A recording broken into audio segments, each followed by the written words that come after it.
Hello, this is Decepticon, and this is Indrid here with me.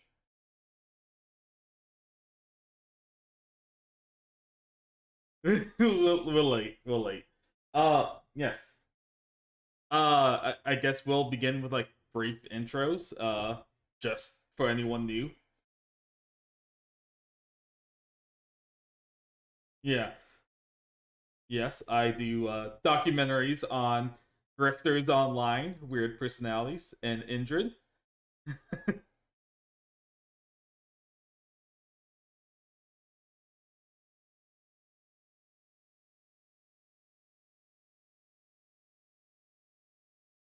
Yeah. Oh yeah. And I'm super skeptical about a lot of this.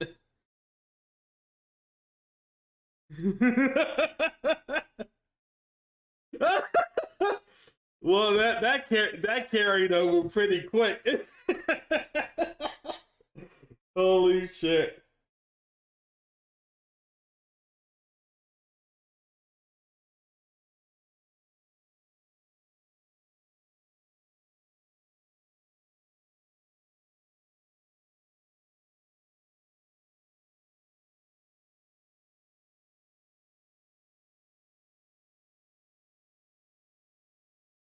Yeah. Hello, Dirksy DePhil, Super Treffer. I'm not going to say that name with the cherries.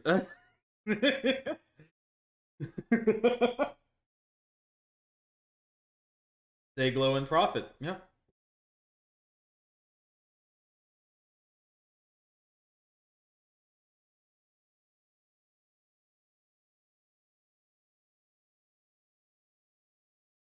Favoriter.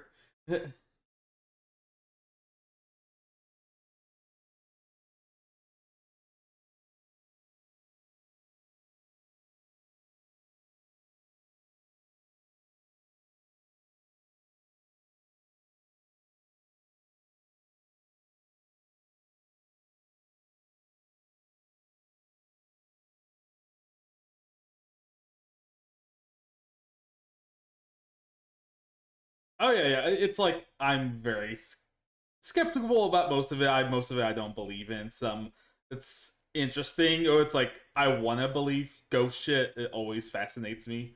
UFOs, aliens. I think that it's plausible, but I think it's mostly just stories.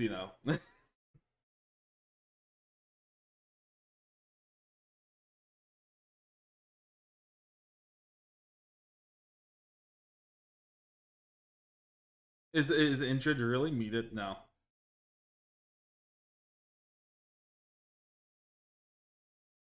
Dayglow responded to you. Oh, fuck.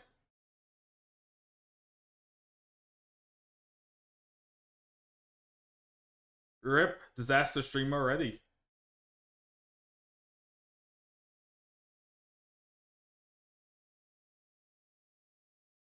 I don't know.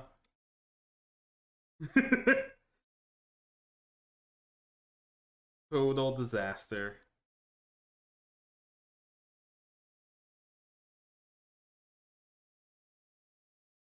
I don't know.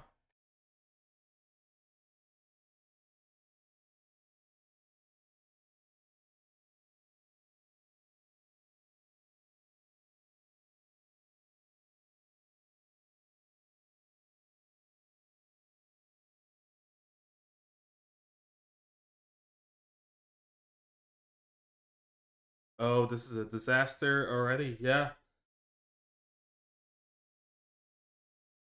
Only heard Decepticon. How about now?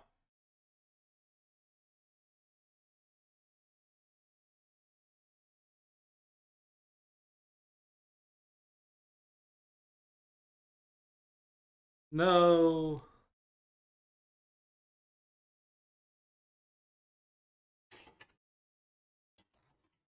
Crap. God, no. All that prep time gone. I know.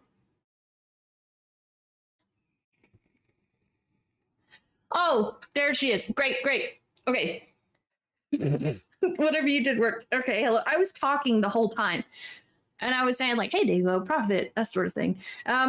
Okay. I'm here we go again. All right, what did I even say? I'm an occult enthusiast. I believe in basically all of this stuff. I obviously love the Mothman, love Indrid Cold. The whole thing is fantastic. I forced Decepticon to watch one of my favorite documentaries, Eyes of the Mothman, with me the other day, last week. It's really in depth, probably too in depth. So today we're probably going to go through the whole story for people who are interested and maybe don't know some of the details, some of the sightings. It's all really interesting. But yeah, so yeah, Decepticon's the more skeptical one. Yeah, I doubt most of it all. Right. I tend to see the truth that most of this stuff probably does happen and does exist. Just more of a grain of salt type thing, you know. I think there's truth. Very bold of you to say truth. Shut up. The hell? Yeah, I did. I did. That's what inspired this really thing, yeah. Was right. The truth ain't out there. No. Oh, no. Okay, so start in the 1700s, mid 1700s, with the Shawnee Indians and Chief Cornstalk, and just a bunch of battles. You know, we didn't treat the Indians super well, right? And eventually, their chief Cornstalk, he dies, and people think that he curses the land. And that's kind of where the whole documentary started, right? Yeah, they built a monument to this Native American in the same park as another monument to the colonists that killed him, and their monument's bigger, so of course he would curse the land. Yeah, the other guy's monument was bigger. It seemed a little insulting. Yeah, but it was like really small. Yeah, it was pretty small. This documentary was very comedic in ways like that. It was unintentionally comedic. It's a pretty good one. It's on Tubi, I found out, or Amazon if you like that. Okay, so let's see. I know that there's a little bit of backstory to the area where Mothman was seen so many times. The McClintock Wildlife Preserve. During World War II, like several thousand acres were turned into these igloos where they housed weapons and TNT, explosives. Yeah, like TNT specifically, and and leached into the water. Yeah, it was like a secret facility for about 5 years or so, where they were like experimenting with explosives as well. So over the years, I think they tested it in, I think, the 60s and then again in the 80s, and the soil was just completely soaked with hazardous waste. And it's just, I wrote down that it was just oozing from the igloos, so I think somebody said that. And it was a wildlife area, so I was just like, oh, that's not great, right? Yeah. Some oozing happened, and it was awesome. We got mutants. Oh, no. Yeah. Oh, maybe that's where the Ninja Turtles come from. So yeah, that was during World War II that the igloos happened. Sorry, I'm like, I've never done an actual sort of serious podcast before. We cover a shitty grifter most of the time. So next, we should probably move on to the Mothman. Yeah, like the actual Mothman. 66? Yeah. November 12th and the 13th of 1966 was the first time that he was seen, is what I wrote down. So I grabbed some clips from the actual documentary itself. So we're only going to play a few seconds at a time so that we don't get our asses blocked, right? Yeah. Oh yeah. But the weird thing about this whole scenario is just the very first Mothman encounter, quote unquote encounter, doesn't have the Mothman in it at all. It's just some loud crash, some noise outside. Yeah, but it's so super interesting because, and I've noticed this through like eyewitness recounting encounters over the years, however you say it. the visitors or whatever, they tend to either take or do something with animals, like whether it's cows or dogs. I don't know. It's Yeah, always to the animals. to like set this up, this guy's just like sitting at home and something crashes outside, and it takes his dog. TV's going crazy too. Yeah, his TV's going crazy, and then he looks outside, and it's something buzzing around, but it's not a plane because this guy was in the Air Force, so he knows what a plane looks like. And then his dog's gone. That's pretty much like what happened, and it's really just weird that Mothman hasn't shown up. Yeah, he sees these well, you know, I guess we could probably show him what it looks like. I guess this is what their interpretation of it, right? Is. Yeah. Yeah. We can like play their interpretation of what it looks like. Here, let me get it up. This man is Merle Partridge. Oh, and apparently his TV exploded too. So there's that. So this is the interpretation they got from his eyewitness account. Watching a television program when suddenly a loud noise erupts from outside. Boom. So it's just a bunch of like, but like little buzzing lights around this red space. Yes, a reenactment. Right. A reenactment, yeah. From his exactly eyewitness account. Yeah, and it's interesting though because, oh man, I'm trying to think because I've never had like I think I had something similar to an alien encounter once, and it was kind of, you know, the little light is definitely a common theme. You know, a little white light followed me down the road and didn't do anything to me. It was just there. So I'm just trying to think like, because that was really like creepy to me. This was a fucking like comet crashing into the ground and then little moths hanging around. So I'm trying to think like how I would deal with this. Like something crashes outside and my TV explodes. Like, oh no, man. I mean, that'd be kind of cool though, right? Well, I mean, cool. if like it hit like an electric pole, some shit, like your TV's going to explode. I don't think it did in this case though. No, I think it was just, yeah. I think it just like landed outside his house and then boom. Yeah, you know, the electrical whatever. The nice thing about this guy is that he was still alive at this documentary to give his testimony. Yeah, Mr. Merle Partridge. So yeah, that's pretty cool. We can play like 30 seconds of it. Can we do that? I don't know. Hopefully this doesn't get blocked, you know. Hopefully. But if it does, oh well. No, I'll shout. First try and all. Yeah. We'll just play let's just scream over it. Yeah. Okay. A family pet was a large German Shepherd by the name of Bandit, and as the TV in his living room, can you guys hear that? Making a loud noise. All at once, the TV started winding up. I hope they can. Hope they can too. The old army generator used a hand crank, and I thought, what in the world's going on here? This is Mr. Merle. All at once, the whole TV just exploded. So his TV did blow up, according to him. But that's what I wrote down. Yeah, the TV explodes. So it's not just on the fritz. It's not just static. Okay, it's pretty quiet. I'll turn it up next time. Okay. But yeah. Okay. Yeah, your TV fucking explodes. What are you gonna do? You know? I mean, you need something outside. Get a new one from Amazon. That's just how it works. Yeah, I guess so. I mean, then you just like pay somebody to bring it upstairs for you, right? Oh yeah. But it just the whole thing's just odd. And this guy is what? This is 60 years later or 50 years later at the time of this documentary.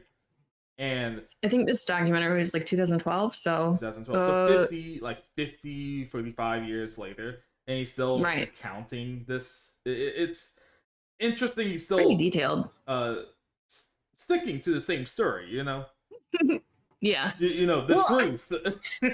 Right. I was gonna say sticking to the same story. It's pretty much, you know, his memory of it. So it's interesting because there are like people who have had encounters from a long time ago that they either forget and then immediately remember, or it's extremely detailed and they remember it for the rest of their life, like this. It's just, it's very amazing to me, and I love it. And I don't want to say I want an experience, but I do. I mean, you heard them, It'd be aliens. so cool. Indrid wants to experience, yeah. Yeah. Abduction. Come here. Come on. I don't know about abduction, okay? Yeah, like, that's actually another interesting subject too, abduction. Because like an abduction does happen during the Mothman trial. Right, but with a different guy, we could bring it up then. But like, there's times where I think people have said they've been physically abducted or mentally, and I think both is possible. We'll get to that though. Yeah. But essentially, what happens is they take his dog, and that's kind of it. Yeah, the dog's just gone, and his dog maybe does show up again later. Yeah. Maybe nobody's 100% sure. So this is what he's describing, like these little lights fluttering around. They're swirling, they're hanging out, and then they take his dog. They take his dog. This is what he says. This is like his account of it. I was going around, but there was more of a series of flashes moving than it was. It wasn't aircraft. I spent 3 years in the Air Force. I was around quite a few aircraft. I know it wasn't aircraft. And all at once, it was just gone. And so was the dog. Just gone. Rip Bandit. Rest in peace. Yeah, I know. Poor Bandit. Oh my god. That's so sad. Taken by the Mothman. And I was looking at this wondering, like, if they asked Merle after, like, you know, they had all the special effects together, like, did it look like this? I'm really curious if this is accurate. I'm so curious. Mm-hmm. But whatever. It's a good visual. I know 3 days later after this happens, he walks outside and there's this huge aircraft that he says it just covered the sky. It was dark. It just got dark real quick. Yeah. No, Cryptid Style Stream, welcome. Hello. Sorry, what? No, but he describes like essentially a UFO mothership kind of thing hovering above his. That's what I was thinking. Yeah. So it's weird. We went from these like little fluttering lights that may be connected to the Mothman to just flat out UFOs. Yeah. How far in are we? What? Well, this just goes on. No, we're gonna go until we don't. Yeah. How long we feel like it, I guess. Never mind. I was gonna say I thought you got off work. Also, I'm gonna do a poll. Yeah. Do you believe? Yeah or nah? Nah. Yeah. Nah or nah? What was I don't know what I was talking about anymore. Oh my god. I recognize every name in here, so this is great. Okay. So then we move on from Merle. Yeah. So you don't really hear much about him.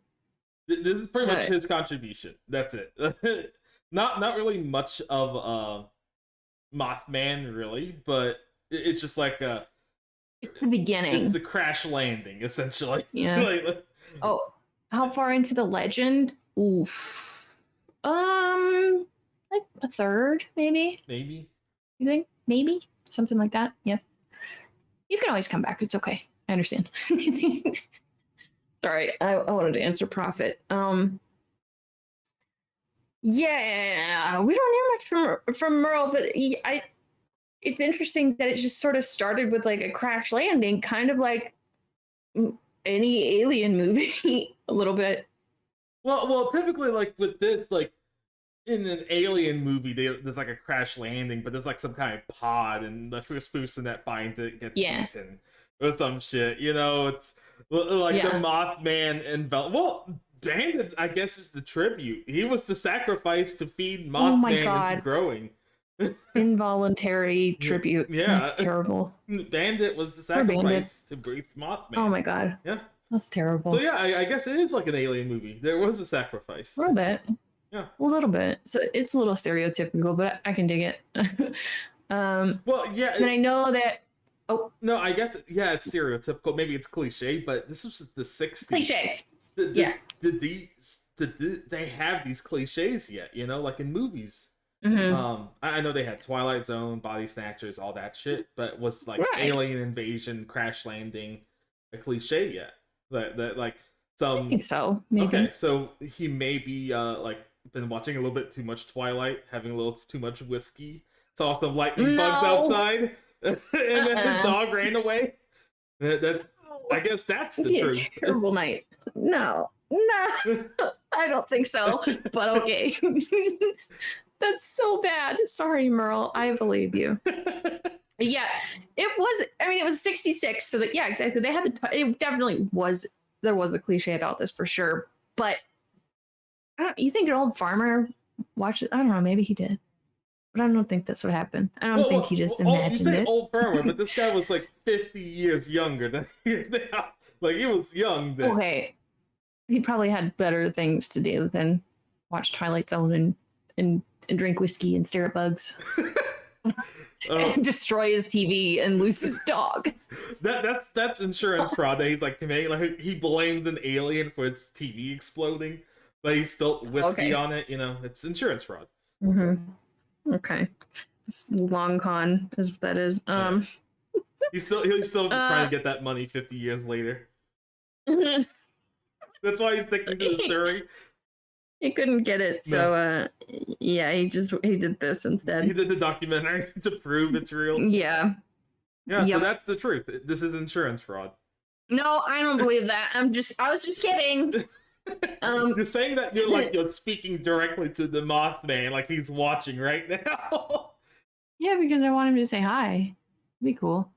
Back then, the area was so remote, he more than likely never even had a TV, let alone even a phone in the area. Well, he did have a TV. We know that. Yeah. It was in his own exploded. accounting.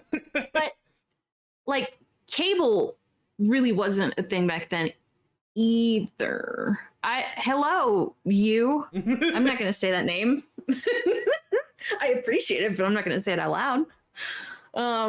Because we're not on the tractor beam right now. We're here. I was gonna go ahead and move us to November 15th, with the chase, the Fast and the Furious. chase. Yeah, the Fast and the Furious. It's all about family. When they want to play into tropes that oh, that's a good point. Like hiding in plain sight type thing. Is that what you're talking about, Dayglow? Like, if I were an alien and I didn't really want to be known. Oh my god. Okay, well, hello, Mothman. I'm just gonna call you Mothman.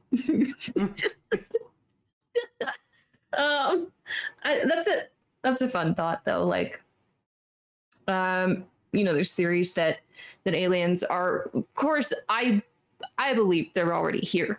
And a lot of people think that they've been here for a really long time, and I think that's definitely extremely possible. It's very obvious they're already here. Who took Bandit then? Oh my god. It was the aliens. That's the beginning and the end of it. That's all it is. It is. They took it. It all began with Bandit. Bell Island Boom? That sounds awesome. I'm gonna make a note of that. Okay, I'll look into that tonight. Okay, I'm interested in that.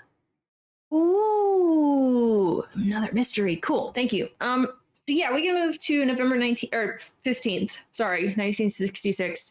A couple is driving their car.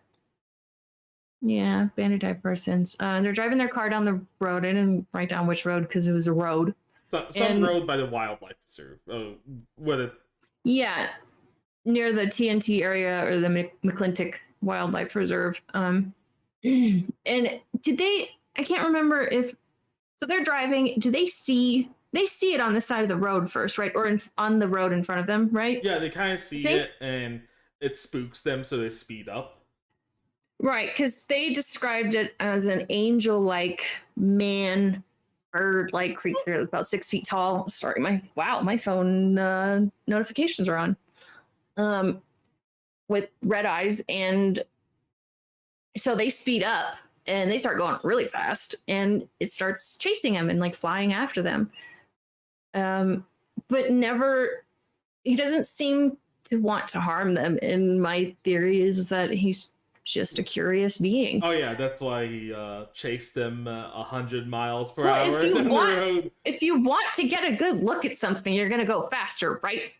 Well, so if if Mothman was intelligent enough, he might realize, oh, they're scared. It doesn't. But okay, you come to Earth or you end up here. You don't know what's going on. You see these weird beings driving this weird thing. And you're like, what the hell? I gotta get a good look at this. So, and you can fly, right? So if you can do that, maybe it's not common on your planet to be scared of beings that can fly. It's come on, right? No, Empathy. But here's the thing. They drove 100 miles per hour. They were being chased by this angel-like creature with red eyes. And they go to the police the next day to describe this thing. And they had symptoms like radiation burns. Like well, no. Yeah, so I actually wrote down the symptoms. They did end up having physical symptoms. It seemed like everybody who had one of these encounters or one of these stories to tell, they ended up with physical symptoms like conjunctivitis or like a little more serious pink eye, random rashes, radiation burns. I'm not sure how serious they were, but like sunburns basically in December. And then a lot of them had mental affectation symptoms, whatever. I do symptoms for Mothman. Yes, I do. Like depression or anxiety, things like that. So I can't explain that, of course. Yeah. But it's interesting. Imagine like Mothman's chasing these people and they're going so fast down the road, and they're like screaming because they're getting radiation burns.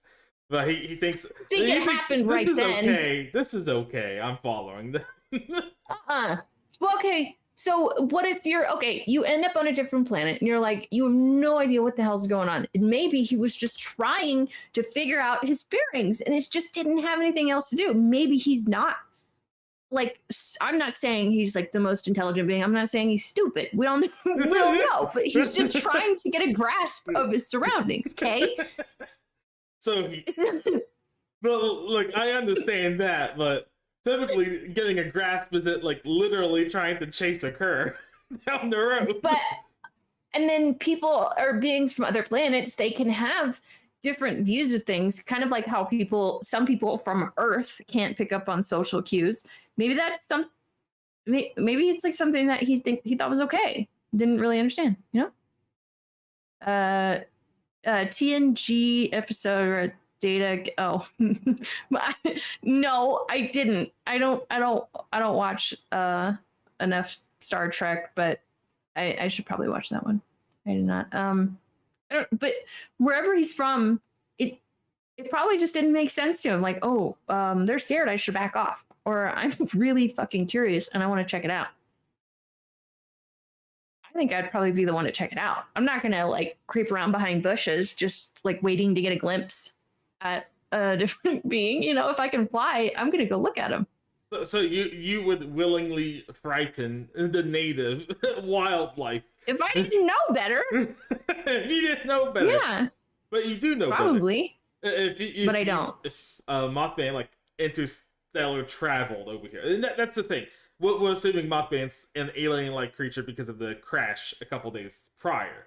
The other theory is that he's a native, like he's just a mutated creature there. That is a theory, and I think Dayglow said it really well. He said, I'm saying that the Mothman wasn't aware he was harming them in that way. Like Data wasn't aware he was harming these people he met. I agree, and that's what I'm trying to say, but I'm not so good at words sometimes. You're Mothman's sick, so yeah, because I don't think he's harmful. I don't think he was harmful at all. I really don't. I don't think he had harmful intentions. Okay, let's say the first time was an accident. Messed up. Didn't mean, my bad. Chase people down a road going 100 miles per hour. Let's talk about the other incident. Where the lady falls onto a baby. Yeah. Okay, but see, that's another instance where it's like, I don't think he was trying to, I think he was just trying to get a good look, or maybe it was I was gonna say maybe it was a separate thing, but I don't believe that's true. I think he was curious again, or trying to make contact, right? Yes, but we need to set up the situation. Like, Okay. Marcella Bennett drove home, and she gets out the car with her baby, and she looks into the woods and sees a pair of red eyes looking back at her. At this point in time, Mothman is spooking the town. The town's been spooked by this creature that's allegedly out there giving radiation burns and everything. Oh my god, you're so rude. I'm just stating what they said happened. How's that rude? That stating that Mothman is out there burning people with his red eyes. He's not trying to. If it was his fault, it could be just something that he brought with him from wherever he came from. Right? Okay. Yes. But she gets out the car, baby, sees the red eyes. She flies into a panic and she drops her baby, or she falls on top of her baby somehow. I think it was she dropped her baby and then accidentally fell on top of her baby as well. She fell on the baby. And then but she gets her bearings, gets the baby, and runs inside, and her family is apparently haunted by the Mothman as he's loitering on their deck and just staying out there for a while. And that happened throughout the night. And then the next day, they report the incident to the police. Yeah. And of course, it'd be terrifying. But so I think, again, it was a curiosity, and maybe he was trying to make contact, because there is a theory that the Mothman was trying to warn people about a certain incident that is coming up, so I won't ruin that. But maybe, I mean, if you can't speak English and you don't even know what English is or what is happening on this planet, what are you gonna do? If I was Mothman, I would be nervous, because I come to this planet and there's I'm seeing people just break speed limit laws. They crush their young underneath themselves as a form of intimidation tactics. Oh my god! It's crazy. I understand Mothman's scared because he's seeing all this shit happen. Right. Okay. So it's I was gonna make you see Phil Burnell. And then you're like, oh my god, I need to warn everybody that this guy's here, but you don't speak English. So what can you do except for just try to go up to them and make contact, right? But he's and then they're dropping their babies. Yeah. Because they're scared. But I feel like you could do it in better ways than just loitering on someone's front perch, like a Jehovah's Witness trying to get preach to you, he's just loitering, waiting to see you. Well, it reminds me of that movie Arrival. You've seen it. Yeah. I think we've talked about it before. And they had to take months to learn these beings' language. And back then, there's no way they had any kind of technology to even attempt to communicate with this thing, or even have the mental fortitude in order to deal with it, or just you know what I mean?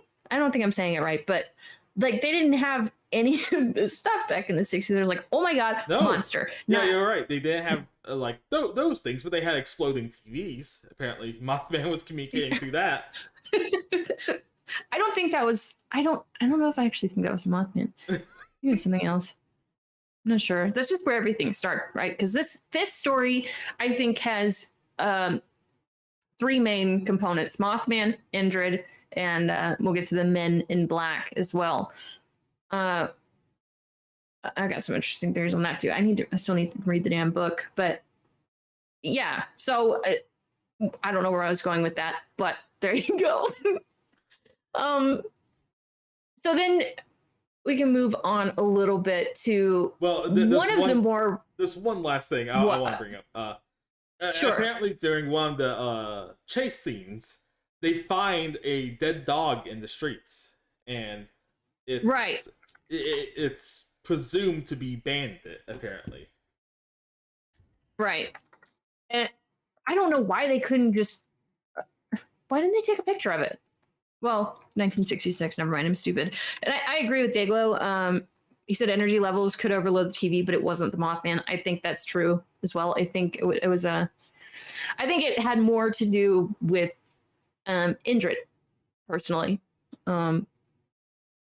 because from what I've seen in Hellier from Planet Weird,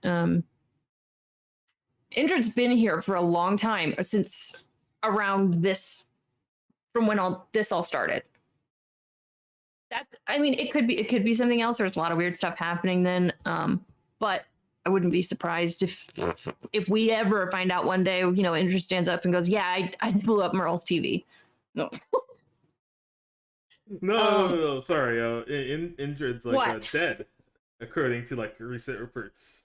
Yeah, I'm not sure about that. Yeah, okay, but we'll discuss that, I guess, in an Indrid specific episode. Yeah. He was, to give a little bit of an overview, one of Indrid's main contacts, this man's daughter, she recounted several, I guess, meetings with Indrid, and claimed that he still was in contact with her, and that he had died back in 2019. But she actually died the day after or before my birthday this year. So that sucks. That sucks, yeah. Yeah. But I think what really connects Indrid to the Mothman is that how she claimed he died. Apparently, Indrid died in a galactic starship crash. And my theory is he was being chased by the Mothman, and he was speeding too fast and just crashed. So the Mothman killed Indrid Cold. That's just facts. That's the truth. Okay, that's great. That's a great theory. I love it. Yeah. Dayglow knows what's up. Sometimes I view aliens as missionaries in that way. At least the ones on this planet, if they're still here. And I think it's an interesting way to look at it, and I think it's a good way to look at it, because not all of them are jerks here to take our missiles, right? Wait, missiles? Right. What? Our explosives, right? Well, I don't know about inferior technology. I don't know about that. Mothman's been eating the TNT out there, so he's been taking out explosives. Yeah, that's actually a good segue, because I was going to talk about one of the more repetitive parts of the documentary. Oh yeah, the damn birds. Fucking hell. Yeah, a little bit fucking hell. And Decepticon brought this up a lot, how ridiculous it was that they were trying to find birds that looked anything like the description that these people were coming to the police with. And it is ridiculous, because I think the closest thing they got to was a mutated sandhill crane. Basically. They're saying it's some kind of crane, but people have described the Mothman as humanoid, angelic wings, standing multiple heads above an average person. It's stupid to think a crane is that big, unless there's a Godzilla crane out there. Yeah, and I guess there could be. There's some really, really big sea creatures, but this isn't a sea creature. Well, not about Nessie. They can get really big. I don't know if I believe in the Loch Ness Monster. I'm not sure about that one. Oh, sure. Oh, okay. Indrid has lines. I don't know. It could be real. Who knows? Whatever. I don't think it was a mutated animal, because there's something interesting about these paranormal and cryptid beings Bigfoot that I think applies here. Bigfoot, whenever he's around, electronics tend to not work, and I'm not sure if Mothman had this ability too, or whatever, if it's had something similar. I have no idea. There's so little info about him, so it's definitely fun to think about the possibilities. But there's a theory that Bigfoot can sort of come in and out of our dimension and sort of pop into another one, right? I think that's a super interesting theory myself. But Yeah, a little- if it were an animal, shut up. If it were an animal, they would have been able to catch it eventually. Okay. But since it's a supernatural or like a cryptid being, and they were never able to catch it or really get a picture of it, anything like that. So what you're saying is like, just before like What? Bigfoot gets captured, or like there's a picture of Bigfoot, he's like splicing into different dimensions to blur the photo and stuff. I mean, you're making me sound stupid. Fuck. Well, I'm trying to be that skeptic here, because that starts like, okay, wild animal Bigfoot like wandering Alaska. Alaska's a big place, fair enough.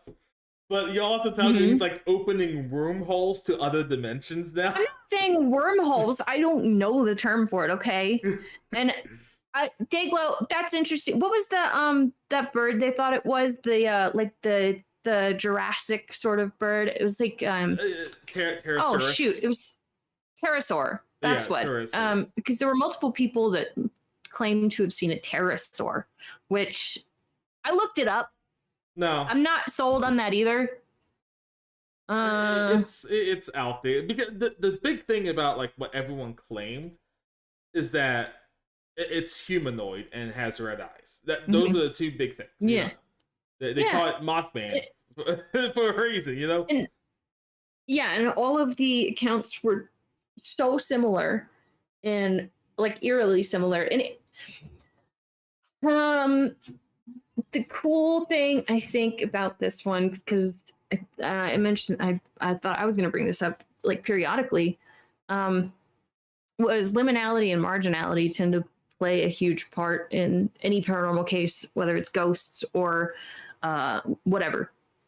They tend to gravitate towards people on the fringes, or criminals, people with bad pasts, people who are less credible, right? And this didn't seem to really do that, which is one reason it's so interesting to me. They just went up to all these credible people, like it's Merle. not just like some farmer in nowhere, Nebraska, by himself saying he's got abducted. This is like in middle of town, and I looked it up. This town was like 6,000, 5,500 people population. Not big. So it's like it's decently sized. It's not just like nowhere. Not huge. It's not huge, but it's not small. Like it's not like a small town in Kansas. It's decently sized, and it's near some population centers. Because it's on the border of Ohio and West Virginia. And that's another thing. Yeah. The liminality, because so it's on a border, it's got a bridge, and that's a place of transition, which tends, ghosts tend to appear to kids, younger kids who are either going through puberty or whatever, or in like people in hotels or like trailer homes and stuff. It tends to happen in that, and those are places of transition, like either in your life or literally transitioning, like you're moving. And that just, I don't know, with the river that moves things, and then a bridge that also, it's just interesting. It's so interesting. I'm not trying to make any points, just like it's the whole similarity of all these paranormal cases tend to have these things, and it's just super cool. I just think Mothman wanted to commit crimes in West Virginia and then hop the booter. Yeah. And oh my god. Also, no, I've never seen the Ghostbusters cartoon, so no, I did not. What else was I gonna? Oh shoot, I had a point. Oh no, okay. So that brings up the question of like, because what you were saying is, this was not it was not a small town. It wasn't a huge city or anything either. But was it an accident that all of these things just started happening at once, or one thing happened and it was kind of like a beacon? Yeah, it's like multiple things. You're not a villain. It's multiple things happening at the same time. It's relatively credible people, like pillars of the community, not just just the outsider. So it lended credibility enough to freak people out in this town, and actually have the police take it, maybe not seriously, but not just glance. Eventually, I think they did. Yeah, just because the town was almost in a panic about it. Yeah. And Darksea, I would be very interested to hear that story. Yeah.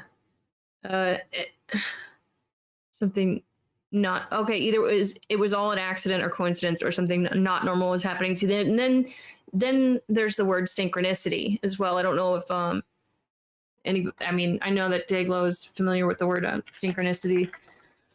Let me find a definition real quick, just so I don't butcher it, because I'm not good at words. Okay, synchronicity is the occurrence of events which appear significantly related but have no discernible causal connections. So, an example is like when you see, when that happens to me a lot is when I'll look up at the clock and it'll be 1, 2, 3, 3, 3, 3, 2, 3, 4, that sort of thing, and it tends to have, I guess to me, I don't know, it can be signs and stuff that you are in the right place or whatever. That's a lot of people interpret it to be like that. But so was this some sort of synchronicity that everything was happening in threes, which is also sort of a significant number in all this as well. So there's all that too. And it's so interesting because there's so much to think about and there's so many possibilities, and I love it. I love it. Yeah, I don't know. There's a lot of weird things, especially just with the people who had the encounters themselves. You know, it's just a lot between what UFOs, Mothman, and then we'll still gotta get to the Men in Black and Indrid Cold. That's next. It's just a lot of things happening in this small town, and in a very short amount of time too. Yeah, in the span of practically a year. A lot of it just kind of like happened in the same month, but it was spread out across the year. But it's crazy. Okay, yeah. We could move on to the Men in Black next. They're very interesting. Yeah, let's go. That's what I've got next in my notes. The Men in Black show up a lot, and there's a lot of theories that yeah, definitely, Pounder. I feel silly saying that name out loud on a serious show. Okay. The Men in Black tend to show up when supernatural or extraterrestrial events are happening, and they're weird dudes. Okay, so they tend to have really odd accents. You can't really place it, and it's real weird. And they don't know things like how to use ballpoint pens, or what was it, like they had really, really old cars too, but they didn't look old. It was like they were brand new. They just don't understand really basic things either, like pens, spoons, that sort of thing. And it's odd because, okay, I have a lot of theories. My thoughts are really unorganized right now, and I'm sorry.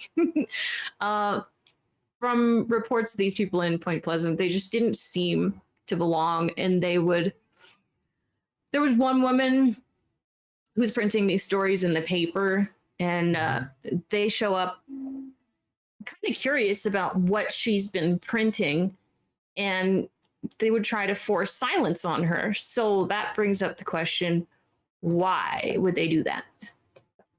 And they were just sick of hearing about Mothman. That's stupid. They wanted actual news or some shit, you know? Who wants actual news when you can hear about all this cool stuff? Jeez.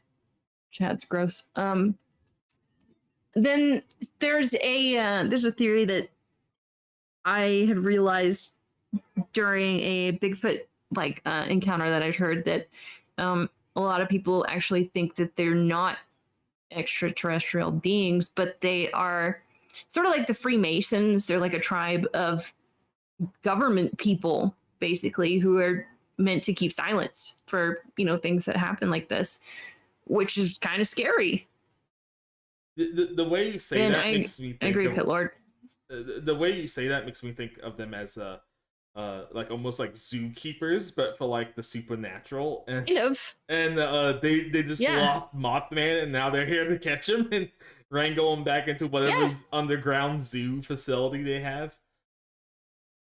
Well, I mean that's definitely a way to think about it, though. Like, I'm not even going to say that's stupid because it could be true. It could absolutely be true, and we don't know. I think it's more like thinking of them as zookeepers is actually kind of all right, because I think they just keep all these secrets, and they are the gatekeepers to so many secrets. And I hate that because I want those secrets. Well, why don't you just join the Men in Black then? Join them. I might. That sounds really fun. But But then I wouldn't be able to, man. How is it, man? That would be so cool. You just go on LinkedIn, and you're just like, I want to be a secret keeper, please. The pay and benefits are Yeah. shit, but the secrets are great. I don't even care, man. Let me go to the dentist once every 6 months and tell me all your secrets. I'm good. Yeah. And I agree with Pit Lord. The world is so much more interesting if cryptids exist. They definitely are. Like, everything's so boring otherwise. This stuff's so cool and it makes you think. There's so many possibilities and there's so much we don't know. It's very interesting. Very, very. And do you have anything to say about the Men in Black? Because there's really not much to say except for just, what do you think their deal is? Well, it's just very odd for these people to show up at this time and just start asking questions, and also just like people's recounting of them. I don't know. It's really weird. I had a friend who had what he believes is an experience with them. I haven't talked to him in a long time. I probably should. He's got many interesting stories, and they're all just crazy cool and scary a little bit. But he's told me stories where he's been mentally abducted and stuff and things like that. But after one of these times, he saw a truck in his driveway, and he goes out to meet them, and there's like a woman and a man, and they had this weird accents. I don't remember too much about the story now, but I know that they showed up a couple of times to him and to talk to him, and I think they did. The gist was they tried to keep him quiet and and just kind of stop things or stop him from mentioning things to anyone. Well, and they kind of the thing scared is, the crap out of him. With the Men in Black, it's just so odd that people show up to this relatively small town that doesn't have much going on. But I wonder if the newspapers and stuff were causing a panic that was spreading to neighboring more populous exactly towns. And the thing is, they could be talking about like I haven't seen the actual newspaper stuff, but they may be talking about the TNT stuff that was happening there, and they're talking, is it a mutated animal? And now the government's involved because there's a fucking chemical leak. Because it was an experimental secret facility where they worked on explosives for 5 years. So yeah, the government could like show up and see what's going on. Why are these people in middle of nowhere like freaking out about some Mothman and saying it's a mutated animal due to the experiments that happen out here? There's like some bearing as to why they show up, but the descriptions are just so weird that they can't use pens. And so that brings up another thing, like with the whole tribe of, and I say tribe, like if you think of I just said it, Freemasons. I feel like it's like that, extremely exclusive, and maybe even like shut off from the rest of the world somehow. I don't know. And I was gonna say, or they weren't aware of what was happening, and then they were made aware, and were like, "Oh my God, we need to get a stop to this, learn all we can, or rein it in," kind of. You know what I mean? Yeah. What was happening? Regardless why they were there or something, there was a panic brewing, because you got someone saying UFOs abducted my dog, there's a Mothman out there chasing people, and people are crushing their babies. I mean, like, there's something happening in this town, and people are like freaking out. There's a hysteria, almost like a group hysteria going on, you know? Yeah. Crushing their babies. That's a way to say it. I mean, it happened. It happened in one instance. She didn't crush it. We didn't know if it was crushed. She just dropped it and bumped, like, fell on it a little bit. It's funnier to say crushed. Okay, it's a baby. Don't you know? Jeez.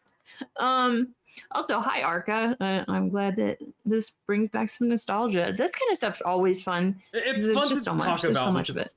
I don't know. There's like, it's so open ended. That's the thing. Yeah, there's no like definite yes or no, but I mean, I think there is. That's just me. So that, I mean, that's really all there is to the Men in Black. I want to come back to them eventually. I do have a book. It's called The Real Men in Black. There's like a lot of Nick different Redfern. like topics that like intersect with Mothman, and I think that's why we're starting off. Like, there's UFOs, Men in Black, Indrid Cold. There's just a lot of different things happening at the same time and intersecting that deserve their own like whole episodes just to talk about, you know? Yeah, definitely. Dayglow, send that to me or tell us about it here, and we can talk about it. That'd be cool. Let's see. Hit Lord. Ooh. My dad told me a bit about his time at Groom Lake before he passed, mostly experimental weapons being made there from what he would tell me. That's interesting. That's another part of it, is because there's all right. Super Chuffer had sent me an article where somebody blew the whistle big time recently, very recently. Wait, let's save that for the next thing. Because we'll go have like a whole thing dedicated to just that. I was gonna say government secrets are just a big part of it too. Oh yeah, government secrets, but that's like kind of like a part of everything. That's kind of like what adds another veil to everything. Is the government involved? Yeah. Well, of course they are, but like, how involved? What do they know? I want to know it. Why aren't they telling us? Well, just join the government. I can't. They won't have me. I've got tattoos. And I probably don't do well with authority, so. Oh, okay. Then I guess you're never going to see Mothman. You guys stay out there in the crowd. Somebody get Joe Biden to call me, please. I want to join. I want to join the Men in Black if he knows. just write Joe Biden a letter that says I want to join, and just leave it at that. Let me join SETI or the Men in Black, please. So the Men in Black take women. I'll do it. Well, it's the Men in Black, so I think you've lost. Yeah, but now women can do anything. So I'll become the authority. That's a good thing to say. I love it. Okay, I'll do it. I did not think that we would begin plotting a revolution in chat. I'm not. I just want to know the secrets. Tear down the country just to figure out that Mothman is real or not. Well, when you want to find the bugs, you rip up the carpet, right? Right? You should be questioning why there's bugs in your carpet and then ripping it up. That's part of it. As part of it, you got to find out where they're coming from. That was a joke. Yeah, I'm not going to tear up the country. If there's bugs in your carpet, just burn down the house. So that's also another metaphor for just burn down the country, right? Yes. Okay. All right. Yeah. Just being clear. Oh yeah. Okay. So Indrid Cold. Indrid Cold. Oh right. So I was gonna say Woodrow Derenberger. That's the same thing. Moving on. Wait, what? Holy. Whoa. Okay. I'm gonna read this out loud. He did not. Okay. He was commanding China Lake at the time, and he would go to Nellis and then A-51 to oversee a bunch of cross-service weapon projects and experimental aircraft. That's so cool. Is it cool or is it bad? It sounds cool to me. I had to read it out loud just because it sounds very interesting to me. We're gonna move on to Indrid Cold and Woodrow Derenberger, the man who encountered Indrid Cold the most. but I don't think he was first. I don't think he was first. There were like two experiences, right? There was like a total of 3, like with Woodrow being one of the 3. But okay, so there were 2 before him. Stuck, while everyone else kind of just faded into the background. No one really. Yeah, because the first one that was mentioned was 2 boys in New Jersey that said they encountered a man in a green metal suit. Yeah. Which I'm not sold. And then the other one was about poltergeist activity, which is another weird thing where it's like starting to get into ghost stuff.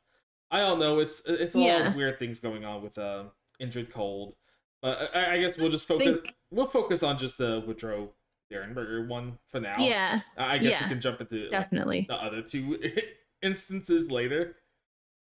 I don't know if there's much to them. I mean, if we can find something on it, great. Yeah, if we can find I wasn't able to find anything really. Oh, then it might be just something. It was such a long time ago. Yeah. So a little background on Woodrow Derenberger. He was just a guy. He was a sewing machine salesman. He worked in one of the plants, and he was also a church deacon. He's driving down Interstate 77. Did I not write down the date? I didn't. Oh my God. It was in November of 66. Yeah, it was October, November. It was like sometime. Oh, right.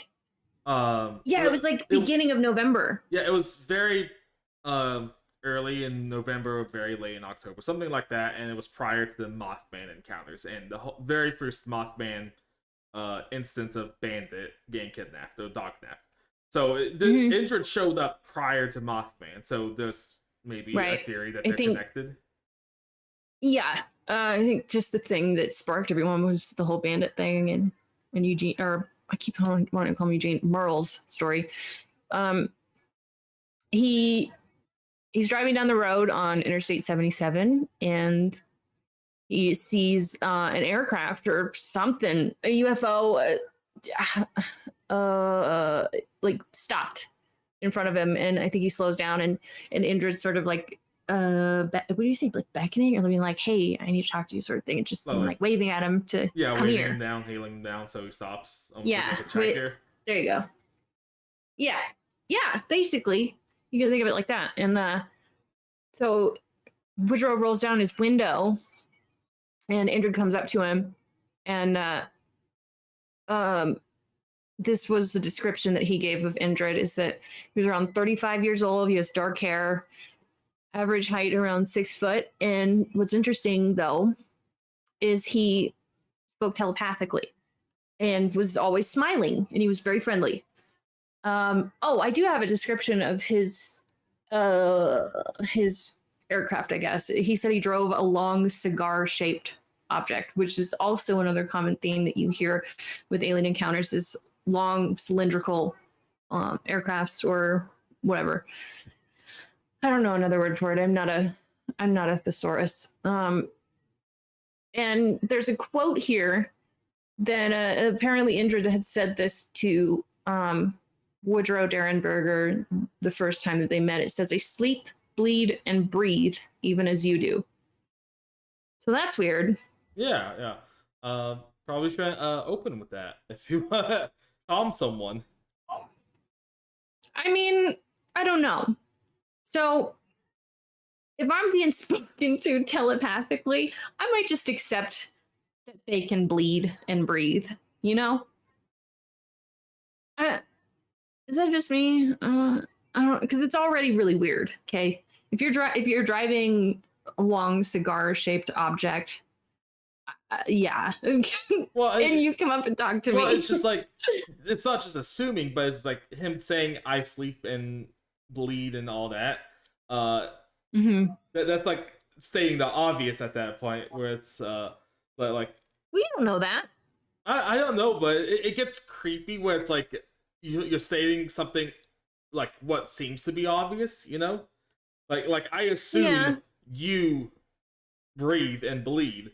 But then you like come up to me and say, "Hey, I breathe and I bleed." Oh, okay. so it's like, then it gets creepy. Like, we had the baseline that we were both organic creatures, you know. Yeah, but also, if you're not from here, then there's the argument again of how do you make contact and what is the norm of the place where you are? Something Phil would say, yes, it is. Weirdly. So if you're here and oh man, I just had another thought of why choose Woodrow. But bad time. Bad time? What do you Yeah, mean? no, like just like bad, like yeah, the bad, like it was just bad timing for him. Just like right. He just happened to be the guy in the place at the like bad time for this because like I say it's a bad time because it's one, freaking him out, and two, it kind of ruins his life. A little bit, yeah. Oh, you're good, Eric. You're good. You missed the go disaster back and part of the stream. It's all good. Yeah, you did. Yeah. So, go ahead like 5 minutes in and you'll get past the disaster stage. So, oh boy, my notes on this are kind of jumbled. After that, I know that he had said that Indrid had kept visiting him, and like his wife and children had even confirmed visits from Indrid as well, Indrid Cold. And, yeah. It's not it's not just him, but like the whole family's in on it, which is right. Odd. Because it's not just one man's story, It's a whole family, and that's quite an accomplishment if you're like trying to like tell a story or commit a fraud like act.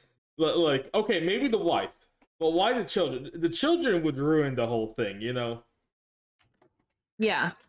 So wait, what do you mean they would ruin the whole thing? Like, if I'm going into this idea of if it's like a false tale, like he just made it up, Let's say like he's doing this for attention. Why would he do it for attention if he's a normal guy who sells sewing machines and he's a church deacon? I don't know. He wanted to spice up his life. He got sick of being a deacon. He wanted to be an alien deacon. I don't know. People do crazy things like all the time. They do. But the thing is, why would he involve his like wife and children? Maybe the wife, okay, like he'll convince her, hey, we get all this attention if we say this now, okay. But the children, the children would ruin the whole thing because it was going to spoil the whole thing. And two, he actually talked to the police afterwards. That's another sketch thing. Yeah. Like he actually went and willingly talked to the police. He actually talked to doctors too. Yeah, psychologists that like did evaluations on him, and he wasn't like diagnosed with anything. So it's there's a lot of things of like, okay, if this was fake, why would he do this? Bring his family into it, talk to the police. Apparently, at some point there was FBI, CIA, or other people like federal government. Oh, level. I don't remember that. Yeah, I know that he was visited by the Men in Black, and he thought that they were the spies, or he thought that they were spies or the mafia. Yeah, like Men in Black. But yeah, what I wrote down. Allegedly, government agencies talked to him. Yeah. Allegedly. And I also have written down that there were like 6 months where he was supposed to have disappeared with Indrid to his home planet of planet called Lanulos, which he wrote a book about. See, that might be why he like made this all up though. He like took a 6 month he took a 6 month vacation without his wife and kids. I feel like that's motive enough to make it up. No, all right, but I don't buy that.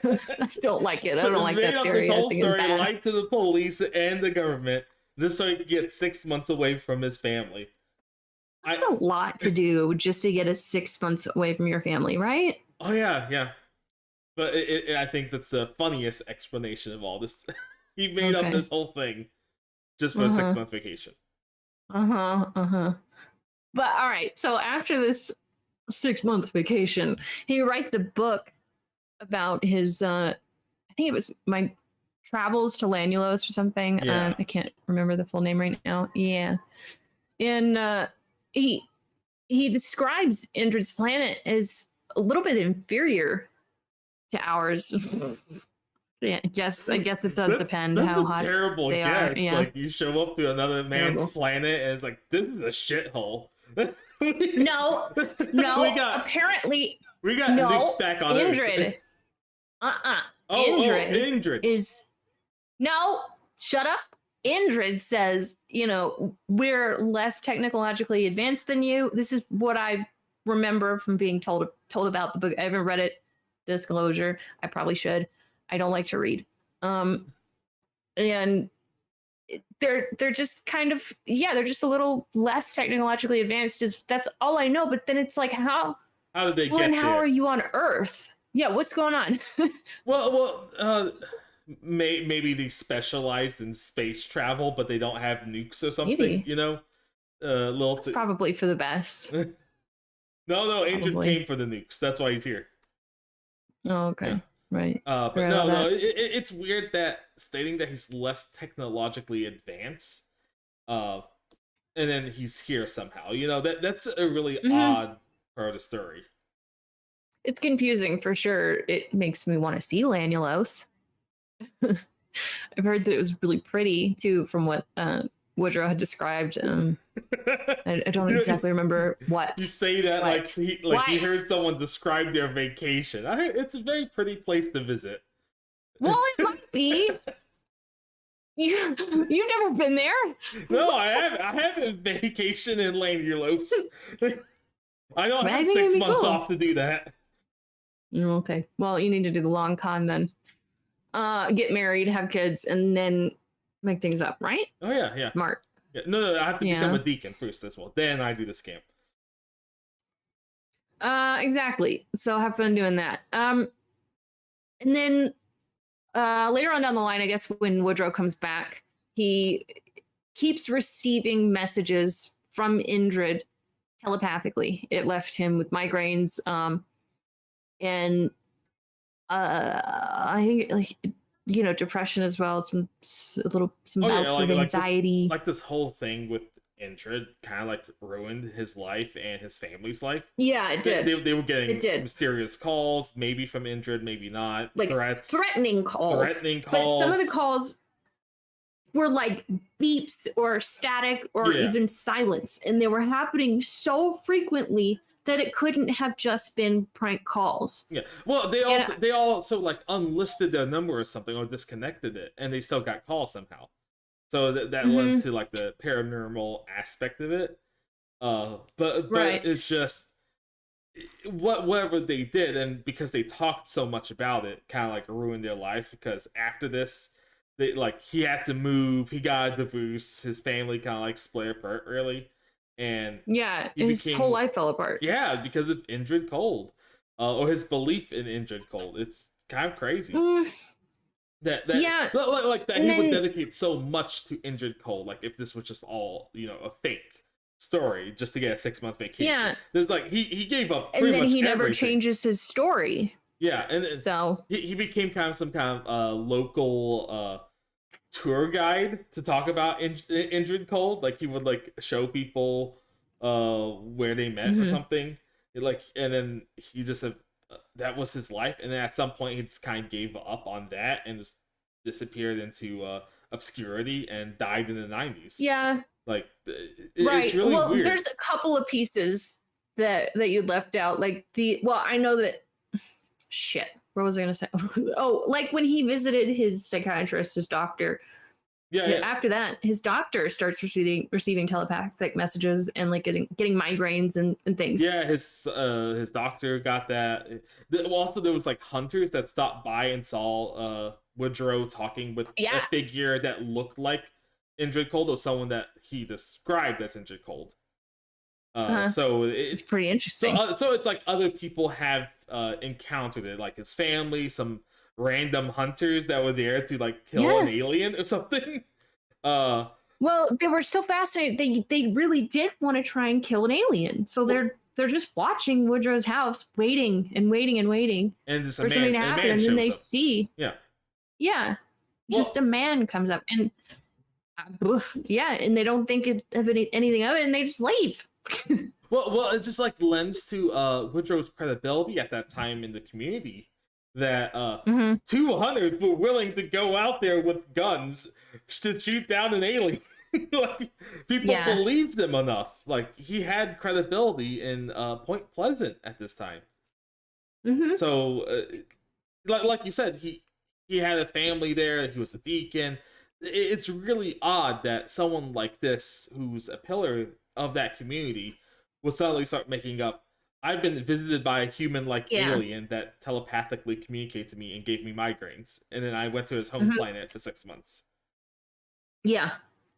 Yeah, exactly. Exactly.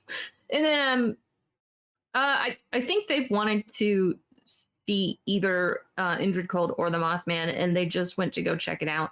And I seem to recall that they did also see, or at least a pair of hunters also saw him speaking to Men in Black as well. And I liked what Dayglow said about that it may not be advanced for other aliens, but it would be advanced for humans. And that's definitely possible. There are so many possibilities. So much we don't know. Yeah, what else? I mean, is there anything else about good old Woody? No, I guess not for now. Not Okay. at least not for this episode. I guess we'll like go a lot more into him and his book next time when we eventually cover Indrid Cold. Yeah, could. Yeah, because he's done radio show interviews. He's like talked about Indrid Cold quite a bit in his experiences in actual like interviews. So it's like we gotta watch through those and see what he's saying. I included that in that video we've got. Sorry, what? Or pieces. I included some of that interview in the video we've got here. If you want to skip to it. Yeah, I think I did. Right? I think you did. I also interrupted you terribly. I think you did, but it's just not in the final clip thing.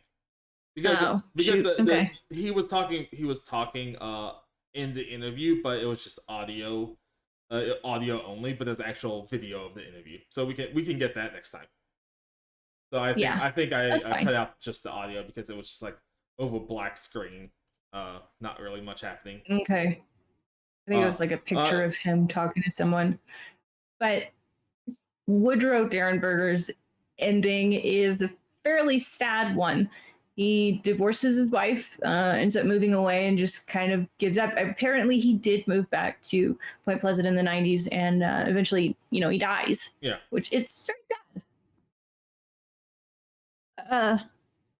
But yeah, it's just what? Lord, that'd be awesome. Okay, we'll have to talk. You see what he said? Yeah. Okay, that'd be cool. We'll talk. Because I think we're getting closer. We're getting pretty close to the end right now. Sorry, spoilers. The last piece of this is the Silver Bridge. The bridge that connected Ohio and West Virginia. It had fallen. What, Christmas of maybe 60s? a couple weeks. No, I think it was like it was like a week or so. It was like a year, right? Before 67.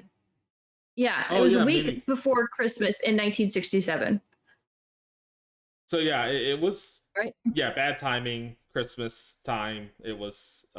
Yeah. And the thing is, like, it's been a year and there's still like sightings of the Mothman. People like worried about the Mothman. Sightings hadn't slowed down that whole time. Yeah, for like a year, people were panicking about Mothman, Indrid Cold, UFOs, Men in Black, people crushing their babies. It's just chaos for a year, essentially. Yeah, exactly. God, and so the collapse of the bridge actually did start in Ohio. What people were doing was going over the bridge to go shopping, Christmas shopping for, relatives and stuff. And that bridge was, what do they call it? I don't remember the term for the bridge, and I suck for that, but it, the way it was constructed. It was an I-beam bridge? Not I-beam, but something like that. I don't know. The way it was constructed was it was like Iber. Ibar. That sounds right. It was an eyebrow, and the bridge was not sound. Essentially, it couldn't bear the weight of so many people on it. Right. So it could bear that much weight, but not for the amount of time that the traffic was sitting on top of it. From what I remember, and it was an old bridge. Like it was built, I think it was in like the 20s or something, 40s maybe, something like maybe that. And over the years, apparently these eyebars that like were key to holding the bridge up, had stress fractures in them, and it was, like little bits of rust. Yeah, rust, stress fractures, and then when everyone was just sitting on the bridge waiting to go, it collapsed essentially because of it started in Ohio and the collapse. It fell in only 2 to 3 minutes. Yeah, and lots of people died. 46 people died, 9 people were injured, and only 5 of those people were rescued, and 2 were never found. So the big thing is that it happened like around all this Indrid Cold stuff. Mothman, people were saying that Mothman was in the vicinity of the bridge. They said people reported seeing him on top of the bridge. Is that thing. But so then there's this whole theory that either Mothman caused it or he was trying to warn them. I'm in the camp that he was trying to warn them, and I know that Dayglow is too. But well, I mean, what do you think? And I know that you could turn it into a joke. But what do you think? You. Yes, to me. What do you think? Yes. I think it's just people connecting dots of like recent panic to another tragedy. Mm-hmm. I mean, like this is a scared town. The town is just like really freaked out between the UFOs, Indrid Cold, Mothman, and some people I can see just connecting. Oh, this tragedy has something to do with Mothman. Some people believe they saw red lights on the bridge. 2 red eyes looking back.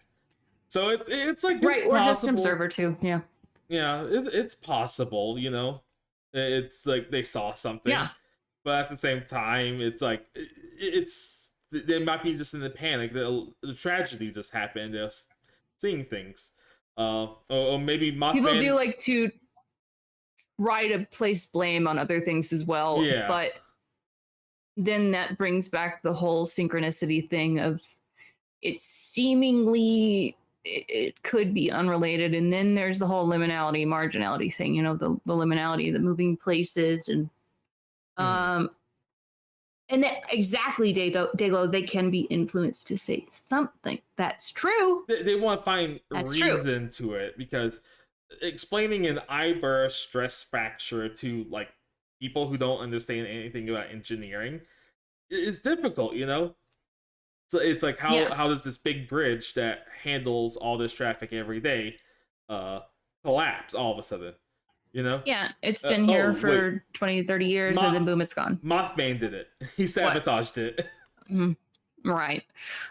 Personally, I think he was trying to warn the people. I do think it was the stress. Why is that so hard to say? Stress fractures and the rust that initially caused it. But I think that somehow Mothman may have been aware of it. It's possible. I think that he was trying to warn people. And again, there's the communication issue, right? You don't know how to speak the language, or you're unable to completely. And you don't know how to do that. So you're just there trying to help people, and you don't know how. But he just stands on the bridge. He doesn't like wave someone down or anything. He could have been trying to when he waved when he went and like chased that couple. Oh, so you're saying like he was chasing people across the bridge to tell them, hey, this bridge is dangerous? No, because that would have been smart. Like he chases everyone to that bridge or something, That would have been a clever way. If he was chasing them across it, sure. But maybe he didn't. I don't know. There's a lot of possibilities, but I do think he was trying to warn folks about it. And he could have been doing it that whole time. He could have just, I don't know. Just, again, lots of possibilities. What else? I was going to say something else, but I don't remember what it was.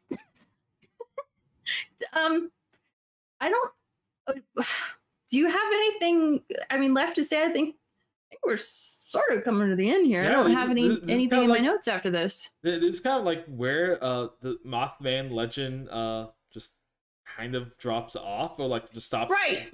But like it's just very The suspicious that sighting this bridge stopped. Yeah, the sighting stopped after this bridge collapsed, which is odd. It just suddenly just stops, which is very odd for like a whole year of sightings, and then this tragedy happens, and then it just kind of stops. You know, at least exactly. So then any notable way, you know. I think, you know, in the documentary also they talked about how people just didn't care because they lost so many people in that bridge collapse, which is also really understandable. But it also, you know, the fact that all this stopped after the bridge fell, it lends credibility to them being there for that reason too. You're like, well, we tried to warn them. Our job here is done. Let's go. Mm-hmm. It's possible. I don't know. It's weird. Like, Indrid Cold stuck around, but because that's Derenberger, but Mothman just disappeared. But the thing is, like, this 1 year period made him such a legend. You know, it's just odd to suddenly end here, because there's still like sightings of Bigfoot and all of that, but not like you don't hear about. I've heard of some sightings in like South America, and I've tried to look into them. I don't know about it. Yeah, it's just like so weird. You don't hear about Mothman that much, really. Like not many sightings, because I don't know. Mothman's very distinct. Humanoid wings, red eyes. So it's weird that you don't hear anything about him, especially after this tragedy. Yeah, absolutely. Yeah. There we go. You know, I think that's kind of it, you know? Yeah, I don't really know I never know how to end shows or anything. Whatever. I had a really good time. Yeah, I guess we just end in with what do you think Mothman is? Goals, motives? What is he? You obviously believe in him. Yes, absolutely.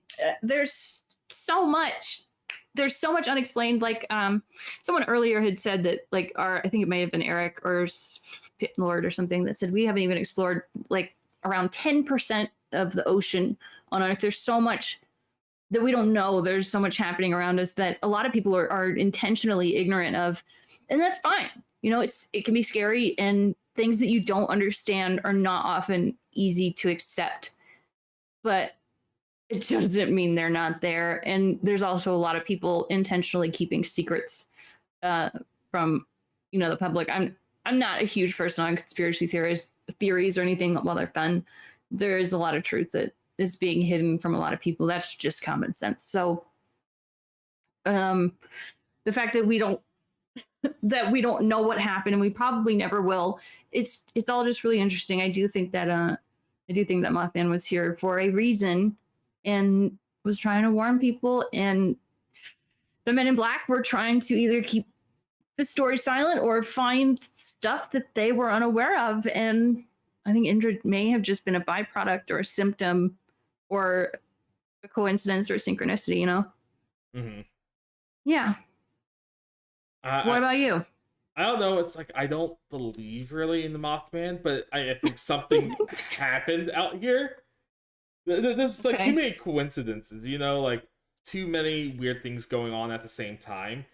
I don't know about Mothman because that's just almost, it's kind of like crazy out there, but at the same time it's interesting to think about, you know, because like, there's always something out there, you know. And I'm highly skeptical. Fun to hear about. I'm highly skeptical of a Mothman. Yeah. but it's a fun idea. It's a fun idea. But it's just weird that all these people in a relatively small town of 5,000, 6,000 collective delusion, have decided to make up UFOs, Indrid Cold, Men in Black, Mothman, you know, all at the same time. Like Yeah. they plotted to do this to make their town a tourist trap or something. They wanted to, Yeah.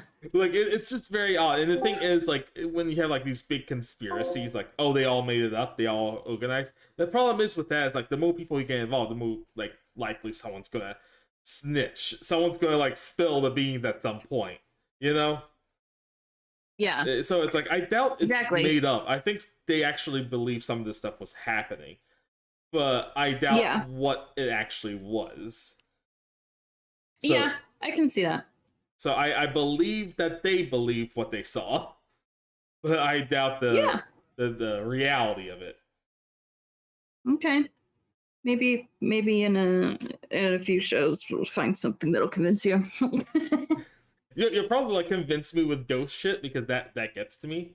But Mothman is like ghosts are scary as fuck. Like Mothman's just like a little bit too out there for me. Same with dimension traveling Bigfoot. Hey, it makes sense. It makes if sense. you think about it. Okay, we'll get there. We'll get there. Okay, we'll get there. You'll have months to prepare your speech about how Bigfoot quantum travels between dimensions. You're not a scientist. Daglow's doing it too. Fucking, he has like a Hydron collider ready to go at any moment. How would you know what it's called? You're not a part of it, so you don't know. I don't know. Okay? I don't know. No, like Bigfoot's partnered with Elon Musk to like travel through dimensions with a No, if Bigfoot was partnered with Elon Musk, then he might be, I don't know, he might be less of a dick. Who knows? No, actually, I would love for Dayglow to come talk about it with us. That'd be great. That'd be cool. We should do that. I guess that's it. Okay. Yeah, that's it. Thank you thanks for watching. Being here and stuff. We'll come back in a week or two with something else. Dayglow will talk. Get that UFO stuff we want to do. What? Yes, that one. The absolutely. So whatever, the guy spilling the beans. Yeah. Whistleblower. Yeah. Let's do it. Yeah, but that's it for now. Well, thank you. I enjoyed this. We'll be back. Yeah. Bye.